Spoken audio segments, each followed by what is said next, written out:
guys, welcome back to another video. So this video is just going to be explaining my injury before surgery, what happened going ahead up to surgery and what made them decide I needed surgery. So let's get into the video.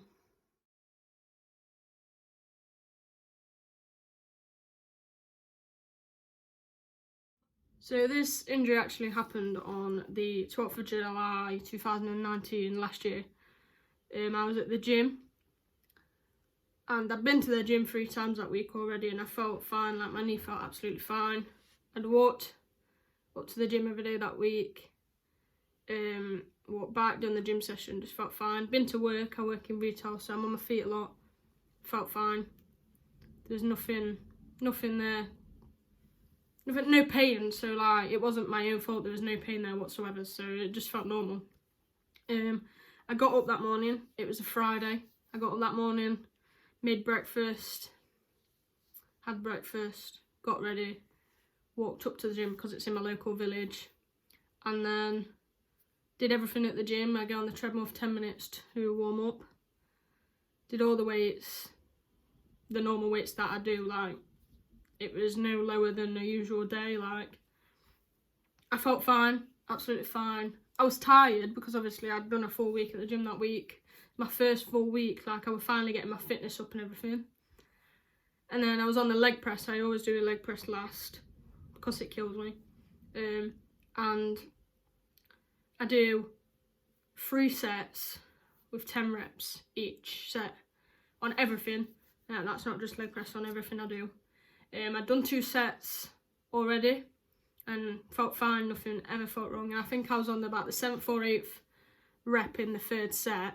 And I just got a massive shooting pain up the right side of my left knee. It's my left knee that I've done.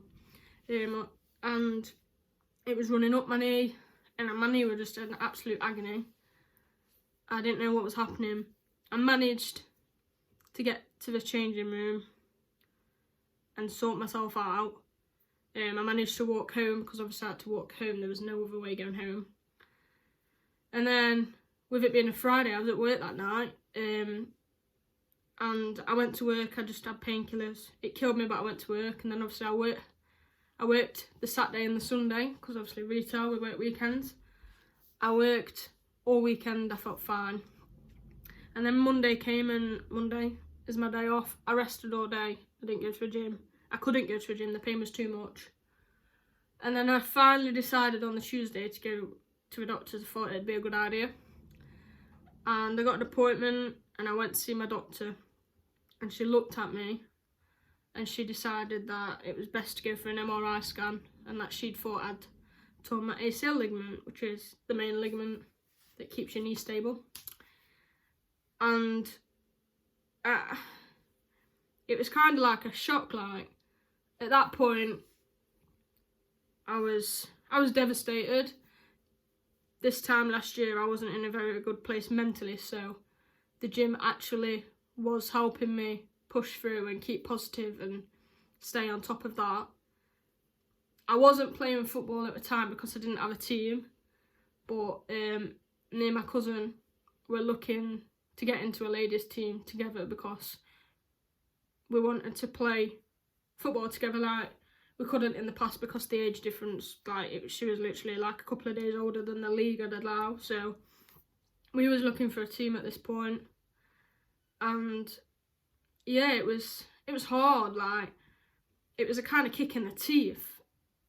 And I just wanted to play, I wanted to do everything, but obviously this injury had stopped me and I had to stop. Couldn't go to a gym or anything, so I went home and was told I could work, but had a light duty note, so I had to take that up to work. And I pretty much was only supposed to work on the till, really. It was hard because it wasn't just football or the gym that had stopped me playing. Like I couldn't just go out in the garden and give it a football kick, do you know what I mean? Get my anger out. Like it stopped absolutely everything, but it stopped my everyday jobs. Like I couldn't work properly at work. I could only work on the till. I couldn't bend down. Like the pain was beyond a joke. Like, I couldn't bend down, I couldn't do anything really. And it was hard because I had to rely on so many people within work and at home. Like, it's awful because I'm usually an independent person and I don't like relying on people. So it was much harder mentally as it was physically, really. But I carried on going, and I went for my MRI scan on I'm sure it was something around the 20th of August, something like that. And I had the MRI scan, and I think I waited about 3 weeks after that. And I remember rightly, I was at work. I had to have my phone on me. My manager was fine like that. I had to have my phone on me to get this phone call off the doctor because obviously I was at work. And I don't know, I remember being on the till, my phone ringing, my manager just took over the till, but customer explained to the customer was fine with it. I remember walking outside of the shop, and I remember answering the phone, and she was like, "Hi, I'm just letting you know I've had your test results back, and it looks like you've torn your ACL ligament, but also your meniscus." And at this point, I was like it was like a kind of fall to the floor moment, you like.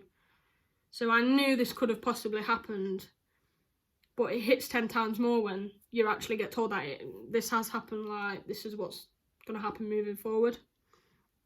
So I kind of sorted myself out. I went back to the staff room, put my phone away, and was like, wow, this is really happening. And like, for the rest of my shift, I was kind of in a daze. I was like, Jesus, this means no football for however long I'm out injured for. And at this stage, obviously, I never knew, and I didn't know whether it was physio or surgery. She said it was more than likely surgery, but obviously I couldn't say that until I went and saw my consultant at the hospital. So I got an appointment through for sometime in September, and I went and saw my consultant, and we had a chat about everything. And we looked into my scan results because obviously I had the phone call with the doctor, so I'd not actually seen my scan results myself yet. So we looked at them, and it was awful. It was awful. Imagine sitting there with your consultant and you're like, I wouldn't wish it on anybody. It's horrible, especially this injury, because you're in doubt with it so much. You don't know what you can and can't do, and it's a horrible feeling. So obviously we decided that prior to my injury 4 years ago, I actually was on the pitch one-on-one with the goalkeeper, my knee dislocated, and went to hospital and everything. Got that sorted. But unbeknownst to me, I'd actually torn my ACL ligament then, but I didn't have no scans, so nobody knew. So this was actually the second time of me tearing my ACL ligament, but obviously I didn't know, so it meant it had to be surgery. And I was gutted, but then at the same time I kept telling myself, like, surgery, this is what's going to make it better. We're going to get through this, we're going to keep plodding on. We've done this for the last 2 months, we can carry on going.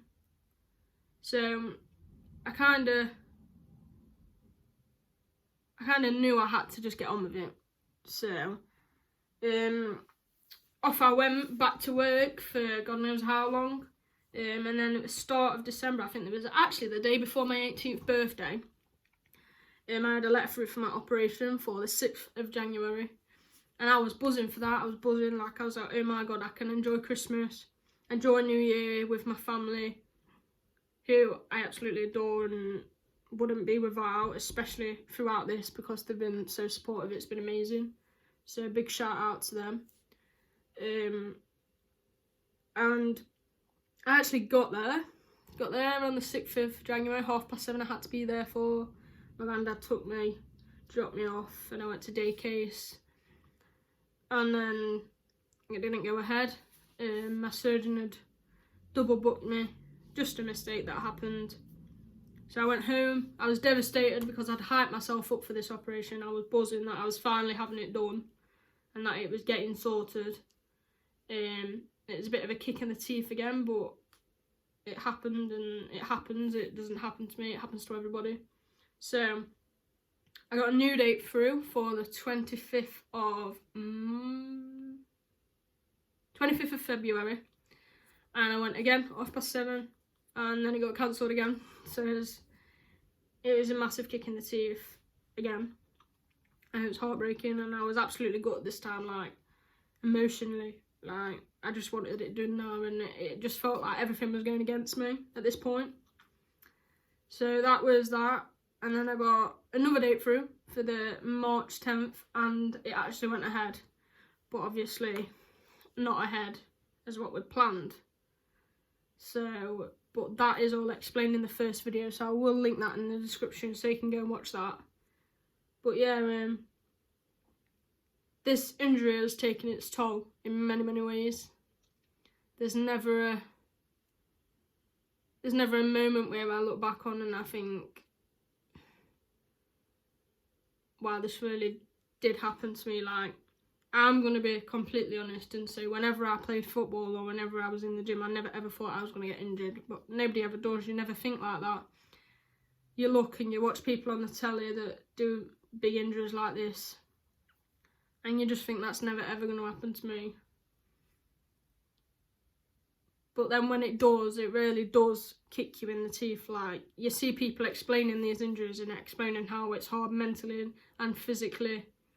Like, watching your team play football and you can't be there and you're on the sideline. Because that happened to me. Me and my cousin finally found a team together in August, but obviously I was already out injured, so I couldn't play. But I went and supported her, and I followed her everywhere.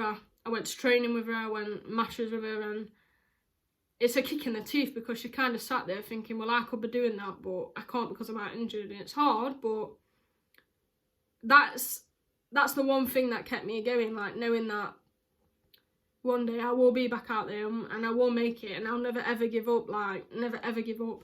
I will be back out on that pitch, and I keep telling myself that today, like I will be back out on that pitch, don't ever give up. And sometimes I look at myself and I think I'm still a long way ahead, like I've still got a long way to go.